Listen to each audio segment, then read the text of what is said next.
예, 안녕하세요. 범법인 디라이트의 조원희 변호사입니다. 사실 오늘 메타버스에 대한 얘기라서 저희가 완전히 메타버스로 가볼 생각도 했었습니다. 그래서 오늘 화면에 보이는 제 얼굴이 아니라 원빈 스타일의 얼굴로 아바타를 만들어서 한번 좀 해보려고 했습니다만은 뭐 사정상 제가 그냥 제 얼굴로 나오기는 안타까운 현실입니다. 오늘은 이제 제가 첫 번째 메타버스에 대한 주제 중에서 어떻게 보면 총론에 해당한다고 할 수 있을 것 같아요. 그래서 메타버스에 어떤 이슈들이 현재 문제되고 있는지를 한번 그냥 큰 그림을 한번 그려보고 그 이후에 다른 변호사님들께서 조금 더 구체적인 주제를 가지고 얘기를 드리려고 합니다. 제가 잡은 주제는 메타버스에는 현실의 법이 그대로 적용될까, 디지털 트윈의 법적 이슈, 뭐 이런 얘기들을 나누어 보려고 합니다. 이건 제 간단한 소개고요. 자, 디지털 트윈과 메타버스는 어떤 관계일까? 자, 먼저 한번 디지털 트윈이라고 하는 걸 생각해 보죠. 글자 그대로 디지털인데 트윈, 쌍둥이라는 거죠. 그러니까 이제 현실의 사물을 동기화해서 가상 세계에 구현한 경우를 저희가 보통 디지털 트윈이라고 합니다. 자, 우리가 메타버스라고 하면은 메타버스를 굳이 나눠보자면 뭐 여러 개의 유형을 나눠볼 수가 있는데, 하나는 이런 게 있을 수 있겠죠. 그냥 아예 AI가 그 메타버스를 지배하는 거예요. 그래서 AI가 메타버스 속에서 이제 다양하게 활동을 하는데, 요즘은 이제 노래를 하는 노래를 하는 아바타도 있고, 또 어떤 경우에는 자기가 창작도 하고 뭐 이제 그림도 그리고 이런 게 있죠. 그러니까 우리가 오늘 얘기하고자 하는 거는 그런 인공지능이 알아서 아바타가 되어서 그렇게 다양한 활동을 하는 거, 그거는 오늘 주제는 아닙니다. 그거는 이제 과연 인공지능이라는 것은 어떻게 예컨대 법적인 주체가 될 수 있고, 인공지능을 어떤 경우에 우리가 법률 관계로 포섭할 것인가, 하여튼 그런 문제인데, 오늘은 이제 그 문제라기보다는 디지털 트윈, 그러니까 현실의 세계를 메타버스로 옮겨왔을 때, 저 두 번째 보면은 이제 현실의 사물과 공간을 똑같이 복제한 디지털 가상 세계로서 현실의 상태를 연동하여 쌍둥이처럼 함께 동작한다라고 지금 얘기가 돼 있죠. 그래서 흔히 이제 그 밑에 보면은 이제 뭐 이런 이제 설비 시설이라든지 이런 것도 하나의 디지털 트윈이 될 수 있고요. 아니면 아주 정밀한 그런 지도 같은 거, 그러니까 디지털로 만들어진 지도도 사실은 이제 메타버스라고 볼 수도 있겠죠. 디지털 트윈이라고 볼 수도 있을 겁니다. 그래서 오늘은 저희가 고민하는 거는 과연 우리가 이 메타버스라는 세상 속에서 아바타를 통해서 뭔가 다양한 활동들, 행위들을 하게 되는데, 과연 거기에 어떤 이슈들이 있는지를 우리가 한번 좀 지켜보려고 합니다. 뭐 메타버스에 대해서는 이제 너무너무 많이 아시기 때문에 여기서 자세하게 얘기하지는 않겠고요. 근데 이 메타버스의 여러 가지 개념 중에서 오늘 우리가 이제 디지털 트윈과 연계시켜서 한번 볼 수 있는 정의는 세 번째입니다. 아바타와 같이 사용자와 동일시될 수 있는 가상 자아를 통해서 메타버스 내에서 현실과 동일 유사한 사회, 경제, 문화 활동이 가능하다는 점에서 기존의 가상 세계와 차이가 있다.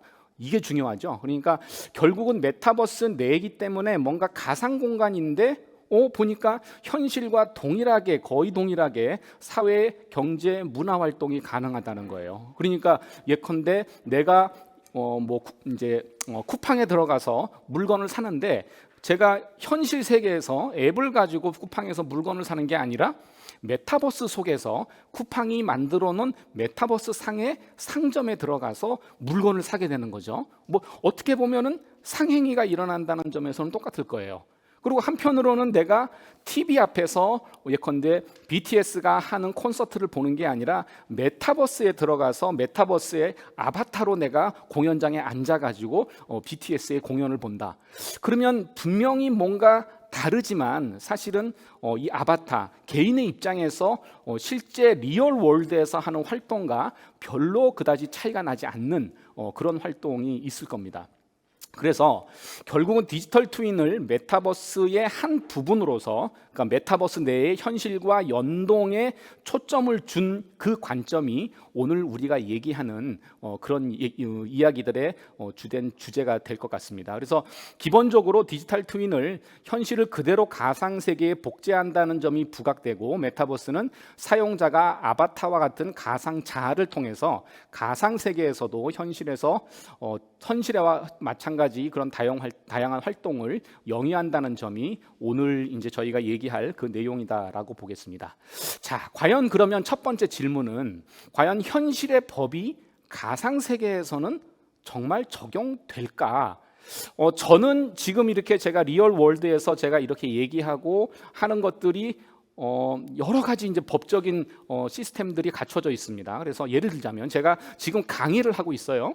그러면 강의를 하게 되면 이 강의하는 동시에 강의 저작권이라는 게 계속 생겨나고 있습니다. 그러니까 저는 이제 이렇게 강의를 하는 도중에 저작권을 계속 만들어내는 활동을 지금 하고 있는 거죠. 그럼 만약에 제가 가상 세계에 들어가서 제 아바타를 가지고 그 옆에 앉아 있는 아바타 몇 명에게 지금과 동일한 강의를 한다고 할 때, 과연 그러면 동일하게 그 아바타에게도 저작권이 인정될 수 있을까?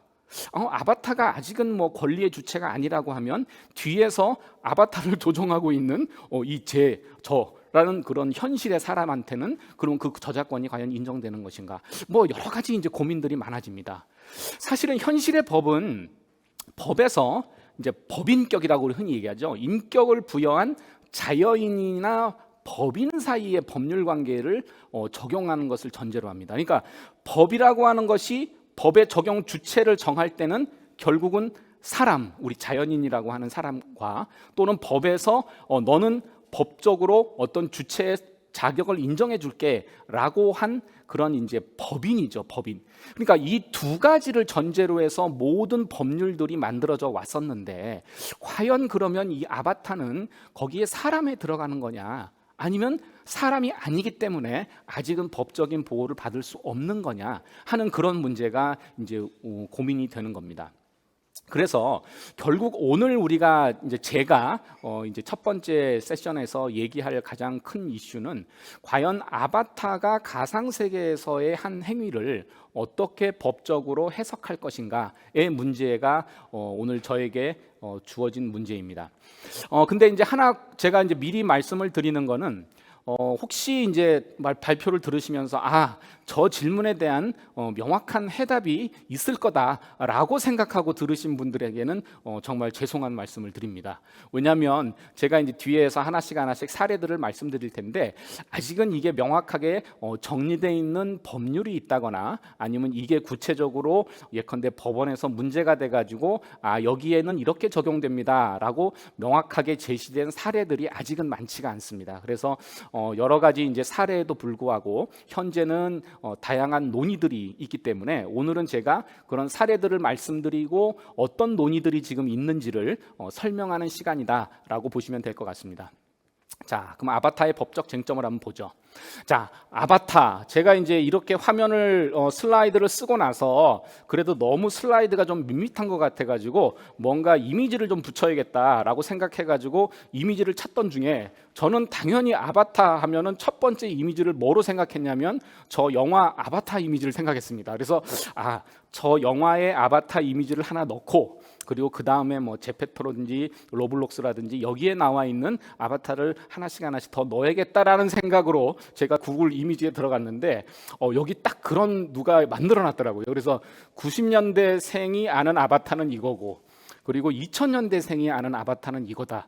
저는 90년대생은 아니고요, 한참 이전입니다만은 이게 또 세대가 차이가 나는구나. 그러니까 아바타를 생각하는 사람들의 인식도 다른 것 같았습니다.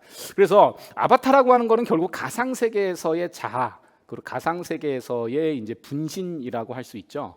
근데 이제 디지털 트윈이나 메타버스에서의 아바타는 결국 사용자하고 연동과 상호작용을 합니다. 그러니까 제가 예를 들어서 이프랜드에 들어갔다. 라고 하면은 제가 움직임을 조정하는 거에 따라서 그 아바타가 거기서 이제 움직이고 되고요.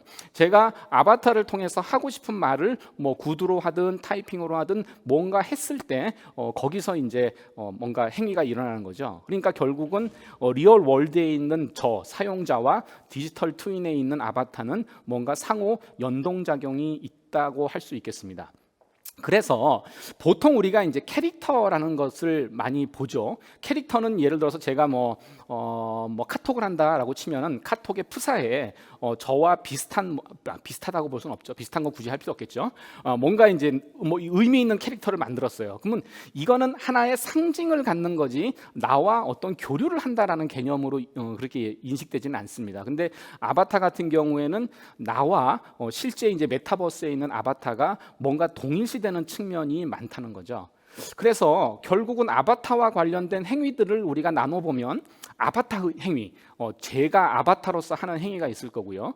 그리고 우리 아까 방금 사회를 보신 우리 문경미 대표님이 똑같이 예를 들어서 메타버스 월드에 있다라고 하면 제가 말을 건다라고 하면은 그 아바타에 대한 행위를 어떻게 볼 것이냐. 그리고 만약 그 아바타 뒤에서 그 아바타를 동작시키게 하는 그 사용자와 관련된 행위들을 우리가 어떻게 해석할 거냐 하는 것이 이제 고민 지점입니다. 자, 이런 케이스가 있었습니다. 람다무라는 이제 가상 환경에서 미스터 벙글이라고 한 캐릭터가 부두 인형이라는 프로그램을 이용해서 두 여성 유저의 아바타를 컨트롤해서 가상 공간에서 성적으로 유린한 이런 사례가 있었습니다. 이거는 이제 뭐죠? 예전에 우리 게임에서도 사실은 이런 이슈들이 좀 많이 있었습니다. 그래서 이 게임에서 발생하는 이런 성적인 희롱, 성적 유린 이런 것들을 어떻게 할 것인가의 문제가 있었는데 이 문제는 뭐냐면 그 당시에 이제 그 람다무라는 이제 가상 환경에서 그렇게 유린당했다고 하는 여성 유저들은 이게 아바타가 성적 유린을 당하는 동안 마치 현실 세계에서 강간을 당한 듯한 그런 고통을 받았다. 그래서 결국 이제 시스템 관리자는 이제 미스터 벙글에 대한 유저의 자격을 박탈했습니다. 자, 과연 어떤 성적인 유린이라는 행위, 뭐 그냥 여기서 말하는 대로 강간이라고 한번 해보죠. 그러면 그런 성폭행이라고 하는 행위가 예컨대 가상 세계에서 발생했다라고 할 때 과연 이거를 그러면 우리는 현실 세계에서는 어떻게 평가할 거냐 하는 문제가 발생하는 거죠. 예를 들어서 우리가 성폭행이다라고 하는 현실 세계에서의 법은 여성, 사람, 물론 거기 남성도 포함될 수 있겠죠. 사람에 대해서 뭐 이제 형법에서 정해놓은 그런 행위 유형을 구체적으로 했을 때 그러면 이거는 성폭행이다라고 우리가 이제 판단을 한단 말이에요. 근데 실제로 보면은 사람이라는 리얼 월드에서 어떤 일이 이루어진 것이 아니고 그냥 가상 환경 속에서 어떻게 보면 현실에서 이루어진 것과 같은 그런 행위 유형이 그냥 진행됐다라고 볼 수 있는 거죠. 그래서 형법이라는 건 아시는 것처럼 엄격하게 적용합니다. 죄형 법정주의라고 얘기하죠. 그래서 이런 엄격하게 적용하는 형법의 잣대에 비춰보면 이거는 뭐 형법의 적용 대상은 아니다라고 얘기할 수도 있습니다. 근데 한번 이렇게 생각해 보죠. 요즘 이제 그 메타버스 중에서는 그냥 완전히 그냥 아바타 같은 그냥 캐릭터 형식의 이제 그 메타버스도 있지만 내 모습을 그대로 재현한 그런 이제 메타버스들도 생기고 있습니다. 그러면 과연 내 모습을 그대로 재현한 내가 예를 들어서 누군가 제가 좋아하는 어떤 여인의 모습을 그대로 재현하고 있는 사람에게 내가 성적인 뭔가 유린을 했다라고 하면 그거는 우리가 아바타 상에서 일어나는 것과는 또 다른 차원의 고민들이 시작되는 지점이죠. 왜냐하면 어떤 행위를 받았을 때 제가 느끼는 감정은 훨씬 더 직접적일 수 있고 실제 리얼 월드에서 일어나는 것과 크게 다르지 않을 수 있는 그런 문제를 발생시킨다는 거죠. 그래서 여기 얘기한 대로 과연 외관이 동일하는지 여부도 사실은 우리가 고민하게 되는 거고요. 그리고 법상에 보면은 저희 이제 성폭력 범죄 방지법에는 통신 매체를 이용한 음란행위 혹은 허위 영상물의 반포를 법에 의해서 처벌하고 있는데 과연 그러면 이 행위를 통신 매체를 이용한 음란 행위라고 볼 거냐. 왜냐하면 기존에 했던 음란 행위라고 하는 것은 사람이 하는 행위들을, 사실은 사람이 하는 행위를 통신 매체를 통해서 전달했을 때 처벌을 하는 게 원래 이 법의 목적이었는데, 사람은 전혀 등장하지 않고 아바타만을 가지고 하는 행위에 대해서도 이 기존의 법을 적용할 수 있나 하는 그 문제가 여전히 이제 고민거리입니다. 제가 아까 말씀드렸던 것처럼 뭔가 답을 드리긴 좀 어렵습니다. 근데 이 부분에 대해서 잠정적인 저의 생각을 말씀드린다고 하면 형법과 같은 법이 적용되지는 않을 것 같다. 그렇지만 여기 이제 통신 매체를 이용한 음란 행위라든지 이런 것들은 사실은 이 법의 의미를 새로 변화된 환경 속에서 해석해 본다고 하면 이 내용 속에는 포섭된다고 볼 수 있지 않겠나라는 생각이 듭니다. 자, 두 번째로 볼게요. 다양한 괴롭힘이 있습니다. 저도 이제 가끔씩 이제 그 메타버스나 예전에 게임 같은 거 들어가 보면 사실은 이제 나이 들어서 게임 하려면 좀 들어가면 좀 어버버합니다. 그러면 옆에서 이제 가차없이 뭐라 그래, 쟤 누구냐, 쟤 왜 들어왔냐, 그러면 상당히 이제 정신적인 충격이 있습니다. 근데 알고 보니까 걔가 초등학교 3학년이었더라, 뭐 이런 거. 메타버스 상에서의 이 아바타 행위 중에서 괴롭힘이 많습니다. 그래서 메타버스 학교 플랫폼 내에서 아바타 간의 욕설 및 집단 괴롭힘이 발생했습니다. 과연 이거 학교 폭력으로 처벌 가능할까요? 메타버스 직장 플랫폼 내에서 상급자의 하급자에 대한 욕설 및 폭행 발생, 직장 내 괴롭힘으로 처벌 가능할까요? 얼마 전에 제가 페이스북에다가 어떤 저희 사무실에 어떤 변호사님이 계십니다. 그러니까 최모 변호사님인데 이름은 제욱이에요. 그래서 그 친구가 페이스북에다가 무슨 이제 포스팅을 하나 올렸습니다. 그래서 제가 제가 정확히 기억은 안 나지만 그런 걸 올렸냐, 하여튼 대충 그렇게 썼던 것 같아요. 그랬더니 그 친구가 이거 직장 내 괴롭힘이다 이렇게 이제 댓글을 달았더라고요. 근데 이거 과연 직장 내 괴롭힘 맞나? 분명히 저는 집에서 페이스북에다가 답글을 단 건데 직장하고 전혀 무관하게 한 말이 직장 내 괴롭힘이 될 수 있을까라는 순간 그런 고민이 있었습니다. 자, 어떤 것 같으세요? 만약에 학교 플랫폼이기 때문에 내 친구들, 내 학급 클래스메이트들이 이제 같이 활동을 하고 있습니다. 근데 과연 거기서 나한테 이제 심하게 욕설을 한다거나 아니면 아바타를 통해서 폭력을 행사한다고 할 때, 물론 학생들이 전제되어 있는 아바타이긴 하지만 과연 이게 학교 폭력으로 처벌될 수 있을까? 고민스럽죠. 또 하나는 이제 요즘은 이제 예컨대 직방 같은 데는 아예 이제 메타버스 상에다가 이제 회사를 만들어 가지고 거기서 이제 직원들이 근무한다고 해요. 근데 제가 거기서 이제 회의를 하면서 타자를 칠 수도 있고요. 아니면 얘기를 할 수도 있고, 아바타를 통해서 야, 너 오늘 보고서 쓴 거 봤는데 너 그따위로밖에 못해? 너 그럴 거면 당장 여기서 네 아바타는 나가줬으면 좋겠다. 네가 나가라는 얘기는 아니고 네 아바타만 나가라는 얘기다. 제가 이렇게 많이 얘기를 했을 때 과연 이게 직장 내 괴롭힘일까? 저는 두 번째, 직장 내 괴롭힘은 가능할 것 같아요. 그죠? 왜냐하면 이 메타버스라는 공간 자체가 사실은 하나의 이제 새로운 직장으로서의 개념으로 활용하고 있는 거기 때문에 이거는 이제 직장 활동, 직장 업무의 영역 속에서 일어난 행위라고 하면 이건 직장 내 괴롭힘이라고 판단될 수 있을 것 같습니다. 그렇지만 이 학교 플랫폼 내에서의 이제 아바타 간의 욕설이 학교 폭력까지가 될 거냐 하는 거는 또 고민이 생기는 지점입니다. 자, 이거는 아바타의 행위를 지금까지 얘기했다면 아바타에 대한 행위도 한번 보겠습니다. 이것도 이제 일본에서 실제 있었던 일인데요. 자, 실제 자신의 모습이 아닌 캐릭터의 모습으로 동영상을 올리는 버추얼 유튜버, 버튜버의 아바타에 대한 비방이 발생했습니다. 제가 사막 여우, 주로 이제 마스크 쓰고 그렇게 유튜브 하시는 분들이 꽤 있으시죠. 물론 이제 고발 프로그램이라든지 그런 것들을 많이 하시는 분들이긴 한데, 이렇게 이제 버추얼 유튜버가 있는데 이 버추얼 유튜버에 대해서 비방을 한 거예요. 그래서 다른 제3자 버튜버가 야, 저 사람 학교에서 폭력 행했던 사람이다라고 학교 폭력의 가해자로 지목을 했습니다. 그러니까 이제 해당 버튜버 A가 그 발언 및 그 발언자를 방치한 구글을 상대로 해서 명예훼손으로 고발을 한 거예요. 자, 그러면 한번 생각을 해보죠. 제가 아바타를 가지고 방송 내에서 방송을 했습니다. 근데 누가 야, 저 XX 뭐야? 아, 이거 얼굴도 뭐 같아서 뭐 썼어요.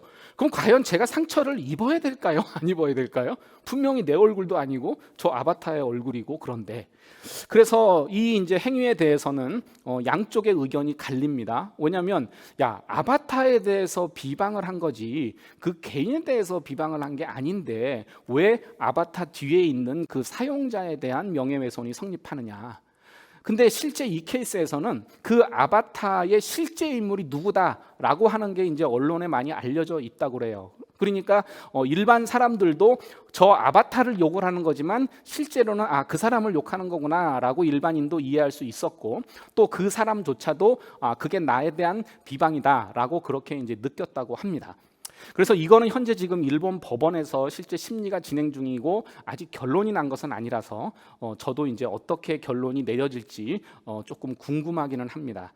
근데 그냥 제가 추측하기로는 결국은 그 아바타에 대한 행위가 그 아바타 뒤에 사용자에 대한 행위로 동일시될 수 있다면, 그 동일시될 수 있다라는 전제는 결국은 그 아바타 뒤에 있는 사람이 누구다라고 하는 것에 대한 사회적 인식이 어느 정도 전제돼 있을 때 그게 가능하지 않을까라는 생각이 듭니다. 그래서 이렇게 이제 아바타에 대한 행위도 있고요. 하나의 또 퍼블리시티권이라고 해서 우리 이제 흔히 연예인의 그런 이제 초상 같은 거죠. 그러니까 원빈의 예를 들어서 얼굴을 가지고 누가 사진을 찍어가지고 올리면 그건 퍼블리시티권 침해라고 하고요. 제 얼굴을 누가 사진을 찍어서 올리면 저는 인격권 침해라고 합니다. 두 사람이 달라요. 같은 얼굴이지만 참 이거 불공평하죠, 세상이. 근데 하여튼 퍼블리시티권이라 그래서 결국은 내 자신의 모습을 기반으로 해서 뭔가 아바타를 만들었을 수도 있고요. 아니면 뭐 연예인의 사진을 가지고 뭘 만들었을 수도 있고 아바타를 만들었습니다. 근데 누군가가 그 아바타를 사진을 찍어가지고 이것을 상업적으로 이용한다라고 할 때 물론 그 아바타가 저작권이기 때문에 그걸 그대로 활용하면은 저작권 침해라든지 기존 법률에 따른 법률 관계도 형성될 수가 있을 겁니다. 그런데 그 아바타의 얼굴도 사람의 얼굴하고 크게 다르지 않기 때문에 결국은 아바타의 퍼블리시티권이 인정될 수 있지 않냐 하는 그런 논의도 이루어지는 거죠. 왜냐하면 현실 세계에서 내가 얼굴을 가지고 활동하는 거나 아니면 메타버스 가상 세계에서 내가 만든 얼굴을 가지고 활동하는 거나 사실상 그 차이가 뭐가 있나. 그리고 앞으로 메타버스 세계가 점점 더 경제와 문화 활동의 중심이 된다고 하면 오히려 아바타의 얼굴이 더 퍼블리시티권으로 보호받아야 되는 거 아닌가 하는 그런 이제 문제도 얘기될 수가 있습니다. 그리고 우리가 이제 사람이 움직일 때마다 GPS 달아가지고 쟤 어디 간다 다 이거 찍어가지고 이제 확인하게 되면 위치 추적은 사실은 법적으로 문제가 있습니다. 왜냐하면 위치 정보를 수집하기 위해서는 법령의 제한이기 때문에요. 근데 과연 아바타가 여기저기 돌아다니는 거를 분명히 이제 그 메타버스 서버에는 저장이 돼 있을 텐데 과연 그 정보를 수집하는 행위가 내가 사람으로서 돌아다닐 때 정보를 수집하는 그 위치 정보와 다를까 같을까 하는 문제도 여전히 이제 우리 고민거리죠. 이거는 어쨌든 아직까지 법이 있지는 않습니다. 그렇지만 이 정보를 내가 수집하기를 원한다면 뭐 사업자 입장에서는 그냥 위치 정보에 준해서 뭔가 미리 이제 동의를 얻는다거나 법적인 절차를 받아두면 사실은 그 이슈는 좀 해결되지 않을까 싶습니다. 마지막으로 이제 아바타 관련된 사용자 행위입니다. 그래서 과연 아바타의 사용자, 저 개인의 개인정보라든지 건강 상태가 만약에 연동돼 있다라고 하면은 개인정보와 관련된 그런 법률이 적용될 거냐. 그리고 아까 말씀드린 대로 내 위치 정보가 같이 연동돼 있다라고 하면은 결국은 위치 정보에 관련된 법이 적용될 거냐. 그리고 만약에 아바타 컨텐츠의 소유자와 사용자의 현실 물품의 소유권은 어떻게 가져갈 거냐. 예를 들어서 제가 아바타를 통해서 메타버스 상에서 어떤 이제 컨텐츠든 어떤 그 물건이겠죠. 메타버스 상에서는 그 권리를 그 아바타가 가지고 있다라고 할 때 그 메타버스 상에서 그거에 대한 점유권을 가지고 그것을 행사한다고 할 때 과연 리얼 월드에 있는 사용자에게 그거에 대한 어떤 권리가 인정될 거냐. 그리고 아까 제가 서두에 말씀드린 것처럼 제가 아바타를 통해서 뭔가 창작 활동을 했을 때 그에 대한 권리는 어떻게 인정될 거냐. 이런 문제들이 아직 여전히 쟁점으로 남아 있습니다. 그래서 결론을 맺자면 지금 제가 말씀드린 것처럼 여러 가지 이제 쟁점들에 대해서 한번 말씀을 드려봤고요. 이거는 결국은 법에 의해서 또는 판결에 의해서 하나하나 정립돼 갈 예정입니다. 그리고 이제 현재 정부에서는 이제 메타버스 얼라이언스라 그래서 이 메타버스와 관련된 정치, 경제, 법률 이런 다양한 영역의 이슈들을 한번 법을 통해서 풀어보자라고 해서 다양한 이제 법들이 나오고 있고요. 그리고 범정부 협의체도 구성되어 있습니다. 그래서 오늘 이제 이후에 여러 변호사님들께서 조금 더 구체적인 이슈를 다룰 텐데요. 저희가 이제 메타버스라는 이런 새로운 환경이 이런 새로운 이슈들을 좀 만들어내고 있고 이 이슈들이 어떻게 해결되느냐가 이 메타버스에 관련된 사업을 하시든 아니면 거기서 활동을 하시든 간에 여러 가지 영향이 있을 수 있다 하는 부분들을 염두해 주시면 좋겠습니다. 제 발표는 이것으로 마치겠습니다. 감사합니다.